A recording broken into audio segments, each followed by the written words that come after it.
All right. Hello, period one. I apologize for not being able to make it. I had a little emergency this morning, but everything is all good. I still wanted to make sure that you had access to the lecture, as that's what I'm doing for the rest of the classes today. And I just want to go through it with all of you. Should only be about a 20-minute lecture. I hope you take notes on this for tonight, along with doing the AP classroom questions so you feel a little bit more prepared for our test on Thursday. Okay. So, where we left off yesterday was with African colonization, and especially the moment that it starts to be more organized for the Europeans under the Berlin Conference of 1884 to 1885. Remember, Otto von Bismarck puts up a 14-foot map of Africa, and they essentially decide who gets what part of Africa. Okay, and of course, the British and the French there were trying to compete for more colonial holdings. But other nations there too, like Belgium and Germany, were also trying to figure out which of their which areas in Africa will be formal European colonies. Okay. Now, the big question too that you must remember is, what's going on with the Congo? Okay, as you can see here in this map, Belgium will be, or King Leopold in particular, will be given the task to protect the Congo. But for King Leopold, he turns that protection mission and also a humanitarian mission and instead turns it into essentially an enslavement of the Congolese people to extract rubber. We will talk about that later in this lecture, but I just want to make sure you understand that the Congo is supposed to be an area of free trade to ensure that the British or the French and all these other southern colonies would not be able to blockade trade throughout Africa, as Congo is full of rivers for transportation. And that's really the big case there. Now, moving on to other case studies in colonization. Of course, we did see revolts throughout a lot of colonial Africa, but you must remember that there was sometimes violent actions taking place. In particular, the Herero genocide against between the Herero people and also the Germans in Southwest Africa was an extremely violent case. This is one of the earliest known genocides to actually take place, where you saw 80% of the population being killed. Now, why did this happen in the first place? You saw these Herero people have an uprising under their chief against the German seizure of their land. And in response, the Germans decided to exterminate them. And I'm using quotes there with the extermination. Now, how did they do this? Unfortunately, it happened under poisoning water sources, exiling Huro people into the desert with no food or water, and also concentration camps. Now, this is, it does kind of have an optimistic legacy in that Germany did officially acknowledge it and gave about $1 billion in support over 30 years to this area in Southwest Africa to try to rebuild it as a form of reparation.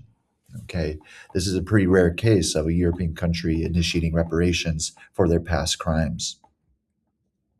Don't forget that they are also in the Pacific colonies as well. They will have some island holdings, in particular German New Guinea, the Bismarck Archipelago, and the Solomon Islands. Japan sees this, especially after Germany loses World War I, and are upset that many of these islands are not given to Japan after World War I. We will talk about this later, but it is something to think about as we get further into the next unit. Is many of these islands are just given back to other European countries. In particular, the Solomon Islands are actually still American holdings to this day. Okay. If you want to spend time going through these questions, I would pause the video now as I am going to give you the answers soon. So pause the video if you want to think about the answers. Okay. The answers to these questions. Number one is D, the competition among countries or markets during the Second Industrial Revolution. Number two is C, Herbert Spencer. We didn't talk about Herbert Spencer, but Herbert Spencer did believe in the idea of social Darwinism and spreading Western culture. Number three is B, As you can see in the shield here, the Lady Liberty, essentially, of the French colonial empire, is stating that she is bringing progress, civilization, and commerce. Now, it's not A. I mean, I can see how you're thinking that, they're welcoming the French civilization movement, but it is B, that they are adopting those three ideas in particular. Of course, we know that is not necessarily true. So again, the answers are number one is D, number two is C, and number three is B. Okay. Continuing on, before we go through this lecture, I want you to open up the actual lecture and I want you to watch this video from TED Ed. This gives you wonderful context for what was going on in Congo under King Leopold II in particular. So take about 5 minutes, watch that video. It's an animation, so it's a little bit more interesting to watch, and yeah, get watching on that. Okay, so once you finish watching that video, I want us to go over this. So, just as the video stated, King Leopold II was given under the Berlin Conference the right to make sure that the Congolese land is protected. Okay, and also he stated he wants to bring again civilization to the Congolese people. Now, King Leopold II essentially had to do this civilizing mission in particular, as humanitarian mission in secret. He hired Henry Morton Stanley, uh, a French uh, a French explorer, or sorry, American African explorer, into Congo to essentially reach deals with the local tribes to for them to hand over their land. Now, what ended up happening is, as the land was gained by King Leopold II, he starts to essentially enslave the Congolese people. Now, the main raw resource that King Leopold demands out of Congo is two things. First, it starts with ivory, but then it quickly transforms into the demand for rubber once tires are now in high demand in Europe with cars. Okay. And so King Leopold II and his essentially his soldiers, his militia, will start enslaving these people and enforcing rubber quotas. And if the rubber quotas were not met, often you saw extreme punishments, such as their hands being cut off. Oftentimes, the workers' children or wives' hands being cut off, hostage taking, mutilation, as we see with the hands, and then also murder and sexual assault. And so this is a very extreme example of the horrific crimes that are occurring under European colonization of Africa. Now, this was a very high revenue, uh, evil project under King Leopold II. He essentially gained about $1.4 billion just from exploiting the people and the resources of Congo. Eventually, once news comes out, especially from writers from the United States, such as Mark Twain and George Washington Williams, you see pressure to build up against King Leopold II to sell his colony. And that's exactly what he does. He sells his colony to the government of Belgium, and Congo will stay a colony of Belgium all the way up until 1960. Okay, not that long ago. Okay. Just remember that as we move on to other European colonial countries, don't forget about Italy. And I say more so, don't forget about the mistakes and the defeats of Italy during this time of the scramble of Africa. They really demanded the colony or the country of Ethiopia, but this fails. They actually lose to the Ethiopian forces in 1896. And the only real big colony that they do have is Libya, okay, and some parts of small Italian Somalia. Other than that, Italy really struggles to colonize much of Africa um, until World War II. Okay. Now, I've talked about this before. What are the effects on the indigenous people? And these are the big three, and we brought them up in our SCRAC seminar and in other lectures. Is what are they? What's happening to them? Well, first, it's the loss of land, of course. It's the cultural suppression. They're not allowed to usually practice their own religion and indigenous languages and customs and beliefs. They're being forced to speak the European languages and also to practice the European religion, that being Christianity, both Catholicism and Protestantism. And of course, the most extreme example is forced labor and exploitation, essentially modern day slavery.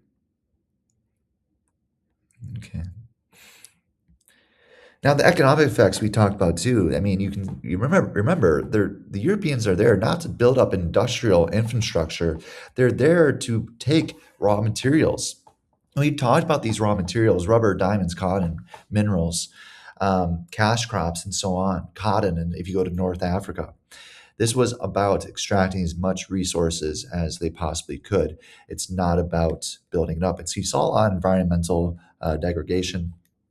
You saw the destruction of wildlife, especially with the ivory trade, as you see on the image on the left, the killing of elephants and rhinos in particular to steal or to cut off their tusks for the ivory material. This is what the main purpose is of European colonization, again, to extract raw materials. And of course, this exploitation of this land and of people is met with force. And so, what I would have you do with this slide is really just list these three examples. Many of these we talked about. The Magi Magi against the German.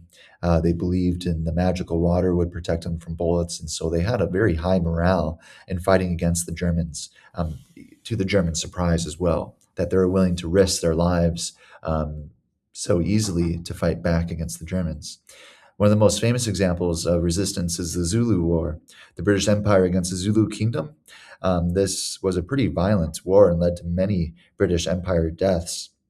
Unfortunately for the Zulu Kingdom, it was not a victory, but it did put up a lot of resistance to British colonization. The other one, as you see here, Samori Toure on the right. This is the leader of much of kind of fighting against French colonial expansion in West Africa. Now, what was so successful for them is they used guerrilla warfare tactics. Okay, it was hard to determine who was actually an enemy and who was not, and also using the environment to their advantage, such as hiding and fighting in rainforests. Okay, now again, eventually they do suffer defeat, but they're able to put up a large resistance movement. And so, overall, what is the legacy of European colonization and imperialism on today?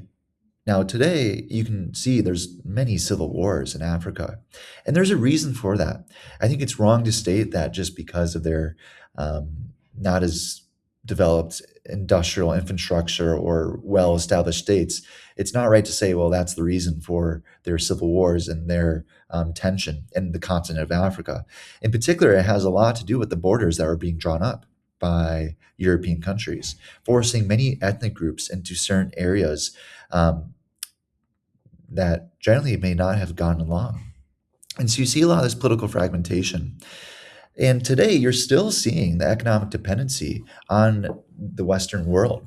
Um, France, in particular, is many African countries are extremely tied to France and the currency of France and now the euro, and and still have stuck to creating raw resources. So even though Europe and other countries are not colonizing Africa directly, you're still seeing Africa has not developed, many places in Africa have not developed past their raw resource industries and instead have just kind of kept that as their main form of economic revenue.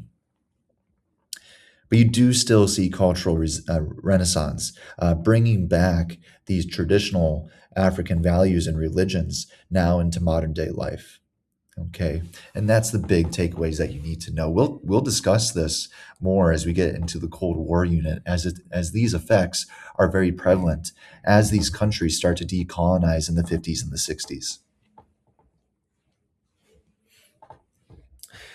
So these two slides are really about painting the introduction to what is happening as we get into World War One. In 1882, we are seeing a new alliance take part, and that is the Triple Alliance between the German Empire, Austria Hungary, and Italy. While at the same time, France, UK, and Russia are creating the Triple Entente, their own alliance. Now, if you think about it, it's ironic. Why is the United Kingdom and France getting together? And it has a lot to do with the expansionism of the German Empire, okay, and their growing industrial force. This is the new change that you're seeing take place that is very pragmatic. It has nothing to do with previous alliance structures. So these are the two alliances that you need to know as we enter into World War One. Now, what is the spark of this new war, this great war? And it has a lot to do with this area right here, the Balkans. The Balkans have historically been a place of many different nationalities. Previously under the occupation of the Ottoman Empire, and then Russia, and then also Austria Hungary, there's been a lot of pushback against foreign intrusion in that area. And this is where it's important to understand why the Balkans lead to the start of the World War One. So Austria has previously annexed Bosnia being over here. Okay, and after that annexation, Serbia and Russia are very angered as there was many Serbs living in Bosnia, and there still are up to 1914. And Russia and Serbia see themselves as ethnically similar, both essentially of Russian blood. And so you do see wars break out that from this annexation that leaves Serbia with a lot less land. And so, what it's no shock that when an Austrian leader travels to Sarajevo, what used to be Bosnian land, he gets assassinated by a radical Serb. And this is the moment that starts the war, as now Austria um, is wanting to go to war against Serbia, and now Russia, being an ally to Serbia, has to now protect Serbia. And so this is the start of World War One. We'll talk about this a lot more when we get to the next unit, but it's important to think about as we get further into this course. And that is the lecture. Thank you for taking notes on this. I know it wasn't, you got a little break this morning, but please make sure you are still keeping up to date. Tomorrow is Jeopardy, and then also make sure you do the AP classroom questions as well, as those are posted as a progress check.